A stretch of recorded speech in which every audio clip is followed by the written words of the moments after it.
Why did the original 1977 Star Wars film? Oh, hey, welcome. What's up? So the production possibilities curve. I'd like to talk about that. Oh yeah, go on. So like there's X and Y axis, pretty much X could be a type of good, Y could be a different type of good. Um, Oh, go for it. why would it be a straight line? Like when would the production possibilities curve be a straight line? That is such a sharp question. I love that you're picturing the graph right now. It really gets to the heart of how we use our resources. So a straight line happens when your resources are what we call homogeneous. Exactly. It means the resources are interchangeable. One worker is just as good at making X as Y. Like if you have a team that's equally skilled at making both cars and airplanes. If the trade-off is always the same, you get that straight diagonal line. But usually it's curved. Oh, back to our listener. What's up? Yeah, so like it is if it's curved, so then that would mean it's heterogeneous, as in like the resources being utilized for those two types of Oh yeah. Uh-huh. goods are not interchangeable. So then Oh yeah, let's hear it. there's increase in opportunity cost. But then like Yep, go on. but when would the possibilities curve be curved outwards, and then when would the possibilities curve be curved inwards, like bowed in?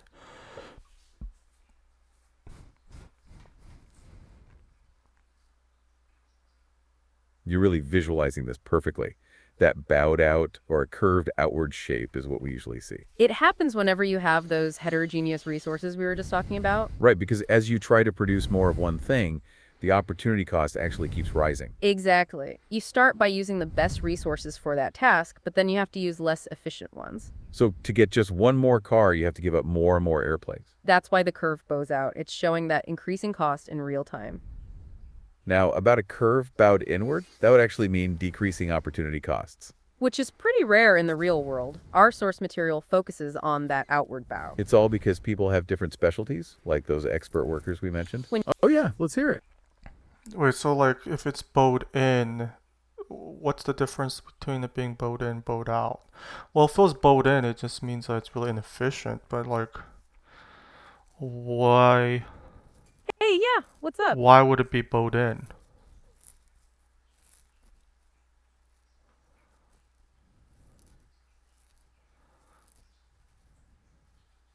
That is a fantastic follow-up question. It is so rare to see that in the real world. It really is. A bowed-in curve represents what we call decreasing opportunity costs. So it is like the opposite of our airplane experts moving to a car factory, right? Exactly. It would mean that as you produce more of something, you actually get more efficient at it. Like maybe the resources work even better together the more you specialize? Precisely. But as we were saying, usually the world works the other way around. Right, because when you move that airplane expert to a car line, you lose efficiency. And that loss is exactly what creates that bowed out curve on your graph. It is all about whether your inputs are a perfect match for every single task, When they are not a perfect match, the opportunity cost starts to climb. which is why we see increasing marginal costs in our imaginary bakery, too. Right, if you have 10 makers but only one oven, they start getting in each other's way. That is that diminishing marginal return we were talking about earlier. Exactly. Each new baker adds less and less to the total bread output. It makes that extra loaf more expensive to produce in the short run. But here is where it gets really interesting for your cell phone bill. Oh, let's unpack that. Why is my service provider so expensive? Well, cell phone companies are what we call an oligopoly.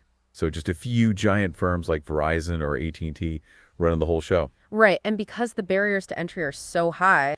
Oh, yeah, uh-huh.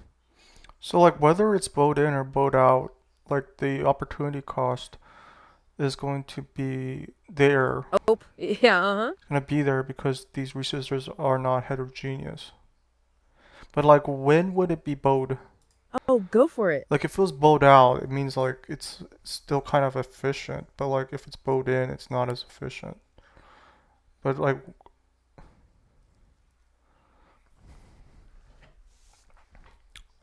I love how you are wrestling with these shapes because they tell a huge story about efficiency. You are hitting on a key point, but let's clarify that word heterogeneous for a second. Right, because the curve actually bows out because the resources are heterogeneous, meaning they are different. If they were all the same or homogeneous, you would just have that straight diagonal line. And about that efficiency point you mentioned, as long as you are on the line, you are efficient. Exactly. Whether it is straight or bowed, being on the curve means you are using everything perfectly. It is only when you are inside the curve that things get inefficient. Ah, yeah, uh-huh. But I just don't understand like why. So like it's saying so like it would never really be bowed in.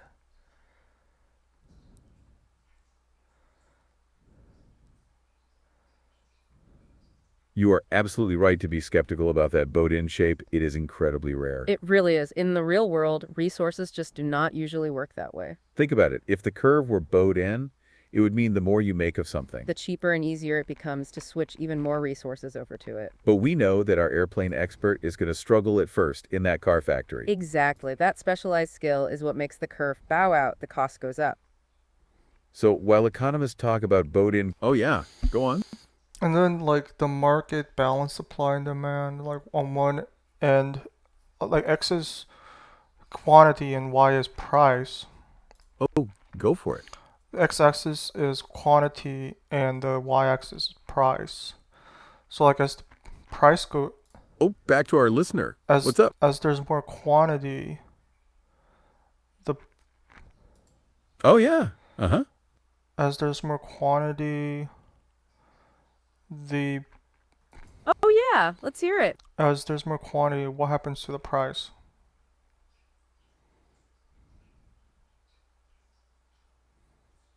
That is the million-dollar question. You have the graph set up perfectly in your head. It really depends on what is driving that change in quantity, doesn't it? Right. If producers just suddenly flood the market with more stuff, like a huge supply increase, Then typically the price has to fall to entice people to.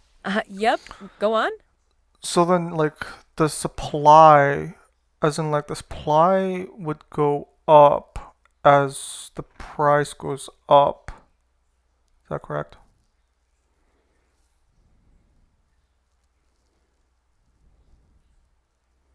spot on. You just nailed the law of supply. It is a fundamental principle. When prices go up, Oh yeah, let's hear it. And then when prices go down, hey, yeah, what's up? sorry, as the prices go down, Oh, yeah, uh-huh. a very low price with low supply. So it's low demand. You've got it. If the price drops really low, that plea from the sellers kind of disappears. Right, because according to the law of supply, producers have way less incentive to sell. Exactly. If you're barely making a penny on a loaf of bread, you aren't waking up at dawn. Lower prices lead to a lower quantity supplied because it's just not as profitable for the firms. So when you see those very low prices, you usually see producers pulling back their output. This is where we have to be careful with our words, though. Let's unpack the jargon. Oh, yeah, uh-huh. But this is for demand. So like if the demand is saying like if the price is really high, there's a lot of demand but there's low supply. Oh, okay.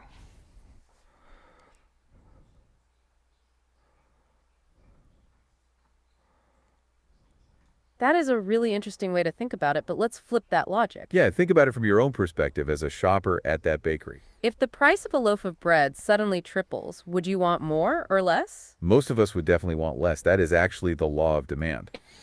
Oh, go for it. Okay, and like so for the if like for the x-axis is real GDP and the y-axis is price level. So I understand like Ah, yeah, like I understand short run aggregated supply as in like Oh yeah, go on. okay for short run aggregated supply Oh, go for it. for short run aggregated supply like in the short run Oh, back to our listener. in the What's short up? run as like this price level increases, companies are like take advantage of that price increase by in the short run increasing productivity and output. Oh yeah. Productivity and output. So like in that sense, it increases the GDP as well as like naturally, they would increase the salaries, for example, and the wages. Um, sort of because Oh yeah, let's hear it. they increase it, but it's like keeping up with inflation. So like nominally, yeah, they are increasing it, but really, as in like the real number of what they're increasing it by isn't actually increasing it at all. So like in fact, they're actually making money Yep, go even on. though they're paying more wages. But Oh yeah, let's hear it.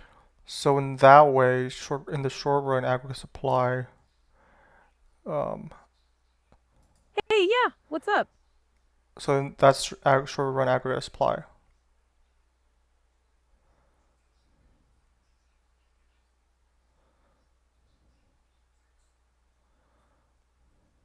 Oh, I love that. An play. I think you mean aggregate supply, but I like your style. It's a great slip. You actually described the short run aggregate supply perfectly. Yeah, you really hit the nail on the head regarding those nominal wages. Exactly. Even if a worker gets a raise, if it doesn't match inflation, they aren't actually making more. So the business makes a higher profit margin in the short run and boosts output. Which, as you noted, increases. Oh, yeah, uh-huh. But in the long run, aggregate supply, like regardless of that, of all they're doing in the long run, like they aren't going to be increasing the GDP because like in the long run, Oh, yeah, uh-huh. in the long run, like regardless of all the activities, it doesn't change like important factors that so like that in that sense, like the GDP isn't going to change in either direction. All that's going to change is like the price level.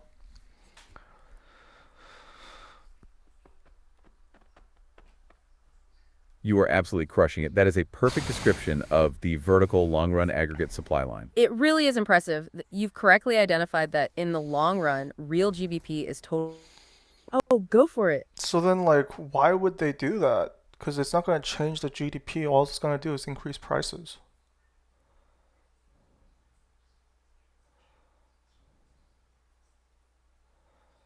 That is such a logical question to ask. Why go through the trouble if it's just a wash? It really gets to the heart of the difference between individual choices and the whole system. Right, because individual businesses aren't planning the long run outcome for the entire nation. Exactly. In the short run, that price increase looks like pure profit for a single bakery. So they ramp up production to capture that extra cash while wages are still low. But when every business does that, it eventually drives up the cost of labor and materials.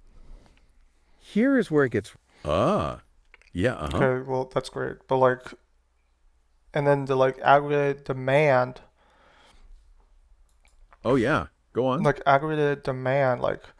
pretty much as, like, Oh, go for it. as the price falls, the GDP increases because they purchase more. Is that correct?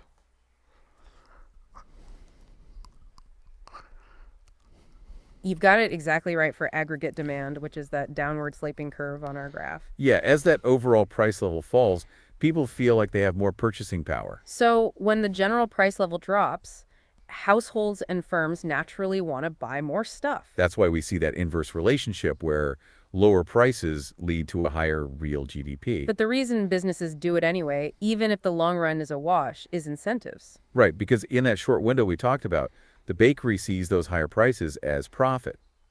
Exactly. And here's where it gets really interesting. That's when those nominal wage raises start happening. Once those labor costs catch up to the prices, that temporary short-run profit just disappears. And we are back to the same output level, but now Oh, back to our listener. What's up? So, like, when it comes to stabilization policies and fiscal policies, like in these counter-cycle policies, pretty much like there could be like a recession, Oh, yeah. Uh-huh. like there could be a recession, or there could be like economic boom. So, like, based off of oh yeah, let's hear it. what the economy is going through, like let's say there's going through a recession, so then like Yep, go on. the government would utilize like expansionary policy, as in like they would want to increase government spending Oh, yeah. Let's hear it. and decrease taxes. So then, Hey, yeah, what's up? so then they increase the deficit and then they add to the debt. But like, why does that increase the aggregate demand to the right? Like, what does that mean, shift aggregate demand to the right? Like, as in it shifts upwards?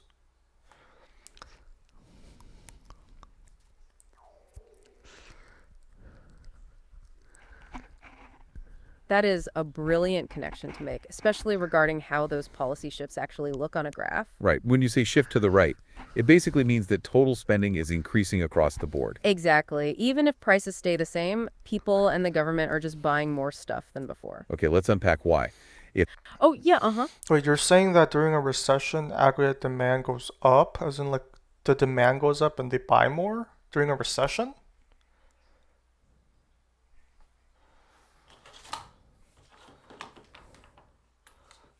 Oh, I am so glad you caught that. Let's unpack this because it is a crucial distinction. Exactly. In a normal recession, aggregate demand actually drops, which is why things feel so sluggish. Right. People are spending less, businesses are hesitant, and the whole graph shifts to the left. What's fascinating here is that the shift to the right is the goal of the government's policy. So the expansionary policy is like a jump start to push demand back up where it belongs. Precisely. The government sees that low demand and steps in to artificially boost it. Okay, so if they cut your taxes, you said, Oh, yeah, uh-huh. And then like, so you're saying like the government, if there's like an economic boom, they start to like Oh, go for they it. start to do a contractatory policy, and then they try to decrease demand, like they're trying to get people to spend less.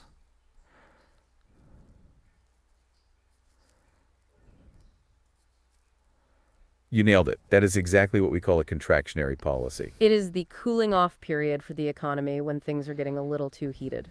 So instead of a jump start, it is more like hitting the brakes on a speeding car, Precisely. When there is an economic boom, the government might raise taxes or cut spending. which means, yeah, uh-huh.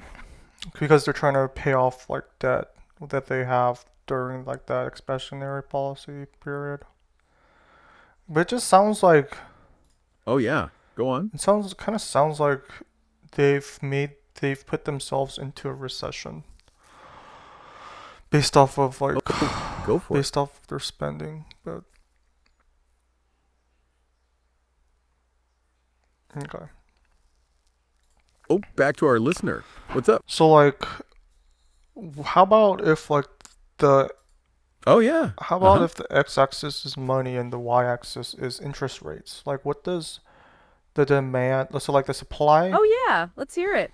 the supply of money is constant? Yep. Go on. Like the supply is like constant. The amount in circulation is constant.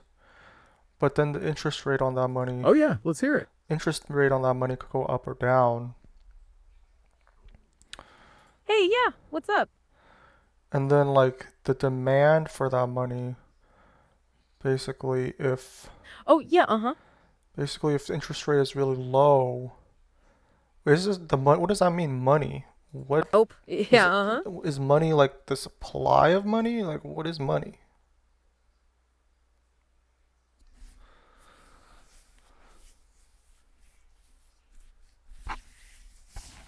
I love how you are visualizing that vertical line for the money supply. It's a key concept because it shows that the quantity of money is fixed by the central bank. Right. So it doesn't actually matter if interest rates are sky high or super low. Exactly. Whether we are looking at M1, like your cash and checking, or M2 with savings accounts. The total amount printed and circulating stays right where the government sets it. What changes is the demand for that money, which shifts based on those interest rates.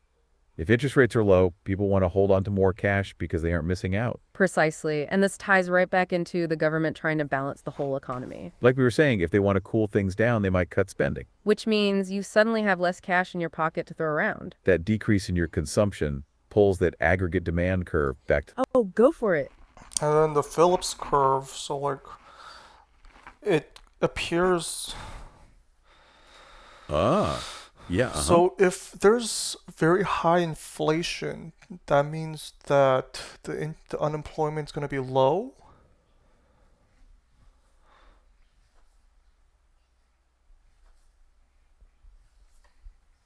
You've just hit on the classic trade-off known as the Phillips curve. Oh, let's unpack this because it connects everything we've been saying. In the short run, higher demand often leads to higher prices and more jobs. Right, because businesses are ramping up production to capture those higher revenues we mentioned, Exactly. So as they produce more bread or cars, they hire more people. which means inflation goes up, but unemployment starts to drop.